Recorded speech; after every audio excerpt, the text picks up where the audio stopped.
नमस्कार प्रिय विद्यार्थियों, आप सभी का स्वागत है मेरे YouTube चैनल के अंदर। मैं अरविंद एपावत। मैं आज अर्धवार्षिक परीक्षा सत्र 2024-25 का कक्षा 6 का विज्ञान विषय का पेपर लेकर आया हूं। तो दोस्तों, ये अर्धवार्षिक परीक्षा की दृष्टि से सबसे इम्पोर्टेंट पेपर है। तो मैं स्टार्ट करता हूं पेपर बिना टाइम गवाए।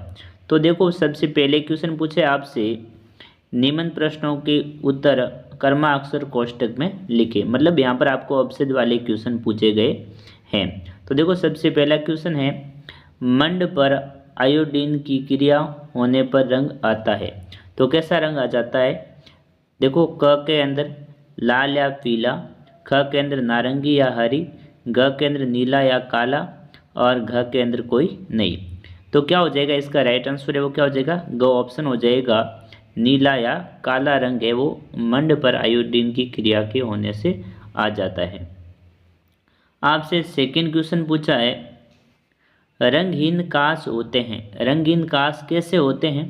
अ के अंदर पारदर्शी, ख के अंदर पारभासी, ग के अंदर अपारदर्शी और घ के अंदर अल्पभासी।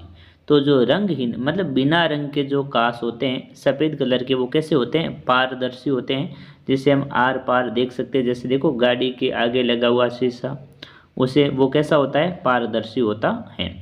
तीसरा क्वेश्चन पूछा है, दही से मक्खन को निकाला जाता है। तो दही से मक्खन को कैसे निकाला जाता है? क के अंदर सानन द्वारा, ख के अंदर वाष्पन द्वारा, ग के अंदर मंथन द्वारा और घ के अंदर निष्पादन द्वारा। तो आपको पता होगा, आपके भी घर के अंदर दही से मक्खन बनाया जाता होगा और मक्खन से घी बनता है। तो ये मंथन के द्वारा होता है, ठीक है ना। एक इसके अंदर राइट ऑप्शन है वो क्या हो जाएगा? ग ऑप्शन है वो सही हो जाएगा। अगला क्वेश्चन पूछा है, सोता पौधे द्वारा जल को वाष्प के रूप में उड़ाना कहलाता है। तो क के अंदर प्रकाश संश्लेषण, ख के अंदर संवहन, घ के अंदर परकणीय और घ के अंदर है वाष्पो उत्सर्जन। तो इसका राइट आंसर क्या हो जाएगा दोस्तों? ग ऑप्शन यहाँ पर सही हो जाएगा, ठीक है ना। अगला क्वेश्चन पूछा है यहाँ पर पांचवा है, रिक्त स्थानों की पूर्ति कीजिए। मतलब यहाँ पर आपको खाली जगह भरनी है। तो देखो, यहाँ पर आपको 4 खाली जगह दी गई है। सबसे पहली है, 1 मीटर में सेंटीमीटर होते हैं। तो 1 मीटर के अंदर हमेशा कितने सेंटीमीटर होते हैं? 100 सेंटीमीटर होते हैं। 5 किलोमीटर में मीटर होते हैं। तो सबसे पहले आपको पता होना चाहिए कि 1 किलोमीटर में कितने मीटर होते हैं। तो 1 किलोमीटर में 1000 मीटर होते हैं। तो यहाँ पर कितने किलोमीटर पूछा आपसे? 5। तो 1000 को 5 से गुणा कर देंगे तो यहाँ पर कितने आ जाएंगे? 5000 मीटर आ जाएंगे। अगला पूछा 7वां, झूले पर किसी बच्चे की गति होती है। तो कैसी होती है? वर्तुल गति होती है। तो इस खाली जगह के अंदर आ जाएगा वर्तुल शब्द आ जाएगा। किसी सिलाई मशीन की सुई की गति होती है। तो कैसी गति होती है? आवर्ती गति होती है। इस क्वेश्चन का आंसर लिख दोगे आप खाली जगह के अंदर। अगले क्वेश्चन है जो आपके निम्न प्रश्नों के उत्तर लिखे। तो यहाँ पर आपको प्रश्नों के उत्तर लिखने हैं।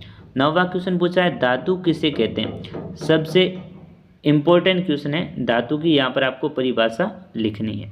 तो क्या हो जाएगा? वे पदार्थ जिनमें से एक विशेष प्रकार की द्युति या समक होती है वो धातु कहलाते हैं। 10वां क्वेश्चन पूछा है यहाँ पर इम्पोर्टेंट, सालन किसे कहते हैं? एक अनुप्रयोग बताइए। तो यहाँ पर आपको सालन का परिभाषा लिखनी है और उसका एक अनुप्रयोग भी आपको यहाँ पर लिखना है। तो देखो, यहाँ पर है, छोटे कणों को हिला हिलाकर बारीक छिद्रों से होकर पृथक करना चालन कहलाता है। इसका अनुप्रयोग हम देख सकते हैं, हमारे घर के अंदर रोज होता है, आटे को सानना। आटे को देखो, हमें ना एक छोटी सी सननी से, मतलब छोटे छोटे छिद्र वाली सननी से आटे को सानते हैं और उसमें से जो भी होता है थोड़ा बहुत गेहूँ वगैरह बाजरे के जो बड़े दाने होते हैं वो बाहर निकाल देते हैं। 11वां क्वेश्चन पूछा है, तने का मुख्य कार्य क्या है? तो तने का यहाँ पर मुख्य कार्य वो आपको बताना है। जल तथा इसमें घुले खनिजों को पत्तियों तक पहुँचाना तथा पत्तियों में बने भोजन को जड़ों तक पहुँचाना, ये तने का मुख्य कार्य है। अगला क्वेश्चन है आपका 12वां प्रश्न है। 12वां क्वेश्चन है, असल संधि किसे कहते हैं और ये कहाँ पाई जाती हैं? तो इसका आंसर क्या हो जाएगा? जब संधि वाली अस्थियां हिल नहीं सकती है तो ऐसी संधि असल संधि कहलाती है, जैसे खोपड़ी की संधियां। संधि का मतलब होता है हड्डियां, जो मतलब असल मतलब जो हिलती नहीं है वो कहाँ पर होती है? सिर्फ जो खोपड़ी की हड्डी है वो कभी भी इधर उधर नहीं हिलती है। 13वां क्वेश्चन है, आवास किसे कहते हैं? तो यहाँ पर आपको आवास की परिभाषा लिखनी है। किसी स्थल का परिवेश जिसमें पौधे, जंतु एवं अन्य जीव रहते हैं उनको आवास कहते हैं या वो आवास कहलाता है। 14वां क्वेश्चन पूछा है, वेरी वेरी इंपॉर्टेंट क्वेश्चन है। यहाँ पर आवर्ती गति के दो उदाहरण लिखिए। तो यहाँ पर आवर्ती गति के दो उदाहरण लिखने हैं। पहला हो जाएगा किसी लोलक की गति या घड़ी के पेंडुलम की गति। यहाँ पर दो इसके उदाहरण हो जाएंगे। 15वां क्वेश्चन पूछा है, विद्युत धारा का प्रयोग करते समय क्या क्या सावधानियां रखनी चाहिए? तो यहाँ पर आपको विद्युत जो धारा है उसका आप प्रयोग कर रहे हैं तो उसके द्वारा आपको कौन कौन सी सावधानियां रखनी चाहिए उसके बारे में यहाँ पर बताया है। विद्युत परिपथ के खुले तारों को कदापि छूना नहीं चाहिए। विद्युत परिपथ की मरम्मत सदैव प्लास्टिक के हथे लगे औजारों से करनी चाहिए। सदैव रबड़ के दस्ताने पहनने चाहिए। सुरक्षा टेप का प्रयोग करना चाहिए। ये विद्युत का कार्य करते टाइम विशेष प्रकार की ध्यान रखने योग्य बातें हैं। अगला क्वेश्चन पूछा है यहाँ पर 16वां, दिशा निर्धारण में कंपास का किस प्रकार प्रयोग होता है? तो इसका आंसर क्या हो जाएगा? कंपास की सुई सदैव उत्तर दक्षिण दिशा में ठहरती है।